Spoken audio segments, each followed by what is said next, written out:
ఒక్కసారి కొమ్మూరి గోల్డ్ కి కాల్ చేయండి. తాకట్లో ఉన్న మీ బంగారాన్ని విడిపించి మార్కెట్ ప్రైస్ కి వాళ్ళు కొనుక్కుని మిగతా డబ్బులు మీకు ఇచ్చేస్తారు. కాకినాడకు చెందిన సిఎన్బిసి చర్చి ట్రస్ట్ రెన్యువల్ వ్యవహారంలో ఈ మోసం వెలుగులోకి వచ్చింది.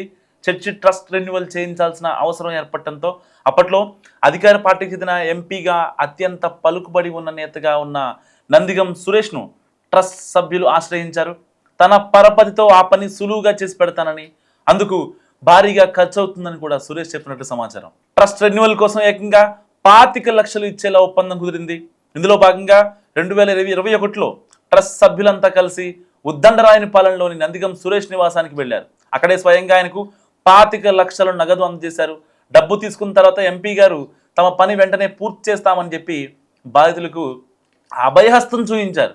కానీ కట్ చేస్తే లక్షల రూపాయలు తీసుకున్న తర్వాత నందిగం సురేష్ ప్లేట్ ఫిరాయించారు.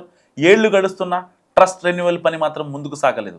పని కాకపోవడంతో మోసపోయామని గ్రహించిన బాధితులు తమ డబ్బులు తమకు తిరిగి ఇచ్చేయాలని పలుమార్లు మాజీ ఎంపీని ప్రాధేయపడ్డారు. డబ్బులు తిరిగి ఇవ్వకపోగా మళ్ళీ డబ్బులు అడిగితే తీవ్ర పరిణామాలు ఉంటాయని, చంపేస్తామని ఆయన తమపై బెదిరింపులకు దిగారని బాధితులు ఆవేదన వ్యక్తం చేస్తున్న పరిస్థితి. గత ప్రభుత్వంలో ఆయన ఎంపీగా ఉండడంతో భయపడిన బాధితులు ఇప్పుడు ప్రభుత్వం మారడంతో ధైర్యంగా ముందుకొచ్చారు. తమకు న్యాయం చేయాలంటూ సూళ్లూరుపేట పోలీసులను ఆశ్రయించి ఫిర్యాదు చేశారు. బాధితుల ఫిర్యాదు మేరకు ప్రాథమిక విచారణ జరిపిన పోలీసులు నందిగం సురేష్ పై బిఎన్ఎస్ యాక్ట్ ప్రకారం పలు చీటింగ్ కేసులు, క్రిమినల్ ఇంటిమిడేషన్ సెక్షన్ల కింద కేసులు నమోదు చేశారు. ఎఫ్ఐఆర్ నమోదు చేసిన సూర్యారావుపేట పోలీసులు ప్రస్తుతం ఆధారాలు సేకరించే పనిలో పడ్డారు.